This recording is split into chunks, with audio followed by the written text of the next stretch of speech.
Hello everyone, welcome to my channel. आज हम इस वीडियो में भारतीय संविधान की अनुसूचियों के बारे में डिटेल में डिस्कस करेंगे, जो कि एक महत्वपूर्ण पार्ट है संविधान का। यहाँ से कई कंपटीशन एग्जामिनेशंस में क्वेश्चंस पूछे जाते हैं। वर्तमान में भारतीय संविधान में टोटल 12 अनुसूचियां उपस्थित हैं। उन 12 अनुसूचियों को हम एक के बाद एक डिटेल में समझेंगे, वहां से किस प्रकार के क्वेश्चंस पूछे जाते हैं उसको डिस्कस करेंगे। सो भारतीय संविधान की अनुसूचियों की अगर हम बात करें, सो वर्तमान में 12 अनुसूचियां हैं, लेकिन जब भारतीय संविधान का निर्माण किया गया तो उस समय टोटल 8 अनुसूचियां भारतीय संविधान में शामिल किया गया था, लेकिन कई संशोधन के बाद वर्तमान में टोटल 12 अनुसूचियां हैं।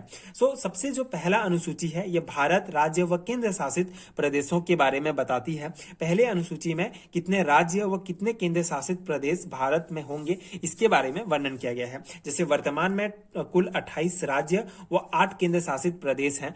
इसके बारे में प्रथम अनुसूची में उल्लेखित है। जैसे अगर किसी भी नए राज्य का गठन करना होता है, उसको गठित करने के लिए भारतीय संविधान की प्रथम अनुसूची में जो है चेंजेस करने होते हैं। तो इस प्रकार से प्रथम अनुसूची में भारत राज्य व केंद्र शासित प्रदेशों के बारे में उल्लेखित है। द्वितीय अनुसूची में वेतन एवं भत्ते, जो राज्य व्यवस्था के पदाधिकारी होते हैं, जो मंत्रीगण एवं न्यायाधीश होते हैं, जैसे राष्ट्रपति, राज्यपाल, लोकसभा, विधानसभा के अध्यक्ष, उपाध्यक्ष, राज्यसभा, विधान परिषद के सभापति, उपसभापति, उच्चतम न्यायालय एवं उच्च न्यायालय के न्यायाधीश, इन सभी के वेतन एवं भत्ते के बारे में अनुसूची द्वितीय अनुसूची में उल्लेखित है। इसी प्रकार तृतीय अनुसूची में शपथ ग्रहण, जो मंत्रीगण एवं न्यायाधीश होते हैं, जिनका जो शपथ होता है, उनके शपथ ग्रहण के संबंध में तृतीय अनुसूची में उल्लेखित है। इस प्रकार से इन दोनों को मिला के आप याद कर सकते हैं। प्रथम अनुसूची हो या प्रथम अनुच्छेद हो, प्रथम भाग हो, सभी में जो है राज्य व केंद्र शासित प्रदेश के बारे में उल्लेखित किया जाता है। तो प्रथम आपको ऐसे ही याद होगा। सेकेंड एंड थर्ड की बात करें तो आप दोनों को मिला के कर सकते हैं। जितने भी मंत्रीगण व न्यायाधीश होते हैं, सबसे पहले उनके वेतन भत्ते तय किए जाते हैं, उसके बाद उनको शपथ दिलाया जाता है। इसके बाद चौथी अनुसूची की अगर बात करें तो चौथी अनुसूची में राज्यसभा के प्रतिनिधित्व के बारे में वर्णन किया गया है। जैसे संसद में जो है 2 सभा है, लोकसभा एवं राज्यसभा। जो लोकसभा के जो सदस्य होते हैं, ये प्रत्यक्ष रूप से उनका वोटिंग होता है, उसके द्वारा लोकसभा में ये पहुंचते हैं सदस्य। लेकिन राज्यसभा के जो प्रतिनिधित्व होते हैं, ये राज्य के विधानसभा के द्वारा उनको मनोनीत करके राज्यसभा में भेजा जाता है। राज्य या केंद्र शासित जो प्रदेश होते हैं, जैसे पुदुचेरी एवं दिल्ली, 2 ऐसे केंद्र शासित प्रदेश हैं जहां पे जो है विधानसभा है। इसी कारण केंद्र शासित प्रदेश से भी राज्यसभा में प्रतिनिधि भेजे जाते हैं। तो इस प्रकार राज्य व केंद्र शासित प्रदेश से जो चूज करके, जो विधानसभा के द्वारा जो सदस्य चूज करके राज्यसभा में भेजे जाते हैं, उनका वर्णन अनुसूची 4 में किया गया है। इसी प्रकार अनुसूची 5 की अगर बात करें तो अनुसूचित जाति व जनजाति क्षेत्र के प्रशासन, जैसे ST SC के जो क्षेत्र होंगे, उनमें किस प्रकार के प्रशासन व्यवस्था होगी, उसकी जानकारी अनुसूची 5 में, उसके संबंध में अनुसूची 5 में वर्णन किया गया है। इसी प्रकार अनुसूची 6 में जनजाति क्षेत्र, यहाँ पे अनुसूचित जनजाति को आप छोड़ के जो जनजाति क्षेत्र है, उनमें प्रशासन की व्यवस्था के बारे में जो है वर्णन किया गया है 6ठी अनुसूची में। तो ये जो जनजाति क्षेत्र हैं, ये है असम, मेघालय, त्रिपुरा व मिजोरम। ये जो 4 राज्य हैं, असम, मेघालय, त्रिपुरा व मिजोरम, इन क्षेत्रों में किस प्रकार का प्रशासन व्यवस्था होगा, इसके बारे में वर्णन 6ठी अनुसूची में किया गया है। 7वीं अनुसूची, 7वीं नाम से ही स्पष्ट है, 7वीं अनुसूची, इसमें जो है सूचियों के बारे में बताया गया है। जैसे जो 3 सूची होते हैं मुख्य रूप से, संघ सूची, राज्य सूची व संवर्ती सूची। संघ सूची, जिसमें केंद्र सरकार नियम कानून बना सकते हैं इन विषयों पर। राज्य जो सूची है, इसके अंतर्गत आने वाले जितने विषय हैं, उन पर राज्य की सरकार कानून नियम बना सकती है। संवर्ती सूची के अंतर्गत आने वाले विषय में केंद्र एवं राज्य दोनों सरकारें कानून बना सकती हैं इन विषयों पर। ये जो है 7वीं अनुसूची में इनका वर्णन किया गया है। इसके अलावा केंद्र एवं राज्यों के बीच जो शक्तियों का बंटवारा होता है, उसके बारे में बताया गया है। सरकारों द्वारा शुल्क एवं कर लगाने के अधिकार को 7वीं अनुसूची में शामिल किया गया है। तो ये जो संघ सूची है, जिसमें केंद्र सरकार नियम बनाते हैं, उसमें पहले 27 विषय थे, वर्तमान में 100 विषय हैं। ये कौन कौन से विषय हैं, इसको भी इसी 7वीं अनुसूची में शामिल किया गया है, जो हम अगले वीडियोस में देखेंगे कि इन संघ सूची, राज्य सूची, संवर्ती सूची में कौन कौन से विषय रखे गए हैं।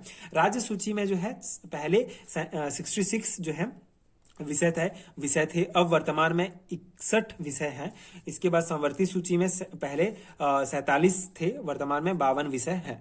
तो इस प्रकार से इन विषयों पर ये सरकारें इस प्रकार से नियम बना सकती हैं। इसके बारे में उल्लेखित 7वीं अनुसूची में किया गया है। इसके बाद 8वीं अनुसूची, जिसमें भाषाओं का उल्लेख किया गया है। सबसे पहले 14 भाषाओं का अनुसूची 8वीं अनुसूची में शामिल किया गया था, लेकिन वर्तमान में 22 भाषाएं हैं जिनको संविधान में संरक्षण प्रदान किया गया है, जिनको संविधान में की 8वीं अनुसूची में शामिल किया गया है। तो ये जो है 8 अनुसूचियां हैं जिनको जब हमारा संविधान बना तो उस समय ही इनको जो है संविधान में शामिल कर लिया गया था। लेकिन बाद में संविधान संशोधनों के द्वारा कई अनुसूचियों को संविधान में जोड़ा गया। उनमें से 9वीं, 10वीं, 11वीं और 12वीं अनुसूचियां हैं।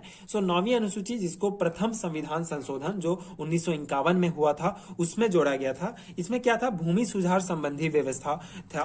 भूमि सुधार संबंधी व्यवस्था जो है 9वीं अनुसूची में शामिल किया गया था, जो प्रथम संविधान संशोधन के द्वारा जोड़ा गया था। इसकी विशेषता यह है कि इसमें जो प्रारंभ में इसे न्यायालय में कोई चुनौती नहीं दे सकता था। मतलब सरकार जो है किसी भी प्रकार के भूमि संबंधी सुधार संबंधी व्यवस्था कर सकती थी, उसके ऊपर कोई ऑब्जेक्शन नहीं उठा सकता था। लेकिन वर्तमान में इसमें इसका जो है कई मिसयूज किया गया, कई गलत कार्यों में इसका यूज किया गया इस अनुसूची का। इसलिए वर्तमान में इसको कोई भी न्यायालय में जो है इसको चुनौती दे सकता है, ऑब्जेक्शंस इसके ऊपर लगा सकता है। इसके बाद 10वीं अनुसूची जो 52वें संविधान संशोधन जो 1985 में हुआ था, उसमें शामिल किया गया था। इसमें दल बदल से संबंधित प्रावधान का उल्लेख किया गया है। अर्थात जैसे जो भी चुनाव होते हैं वो जो है कोई पार्टीज होते हैं, पार्टी के बीच में चुनाव होते हैं, जैसे बीजेपी, कांग्रेस, ये जो पार्टी होते हैं इनके बीच चुनाव होते हैं।